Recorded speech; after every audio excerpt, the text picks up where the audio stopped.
તાંદળાની ભાજી બનાવવા માટે મેં 700 થી 800 ગ્રામ તાંદળાની ભાજી લઈ એને ઝીણી સમારી લીધી છે.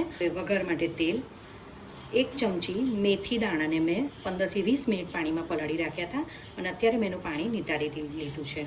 7 થી 8 કળી લસણને સમારી લીધું છે. 4 લીલા મરચાં જેને મેં ઉપર ચીરા મૂકી દીધા છે. 1 ચમચી હળદર, 1.5 ચમચી લાલ મરચું અને સ્વાદ મુજબ મીઠું. 2 પરી તેલ એડ કરી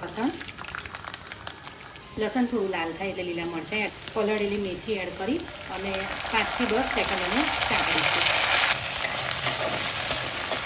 ગેસ એકદમ સ્લો કરી અને હળદર અને મરચું એડ કરી દઈશું. હળદર મરચું આમાં બરાબર શેકી લઈશું તેલમાં સરસ. તાંદળાની ભાજી આપણે એડ કરી દઈશું. એકદમ સ્લો ગેસ જ રાખવાનો અને ભાજી સાથે મસાલા બધા મિક્સ કરી દે. એકદમ સ્લો ગેસ પર એને ઢાંકીને ચડવા દેવાની છે. ભાજી ચડી જાય એટલે એમાં મીઠું એડ કરી દેવાનું છે.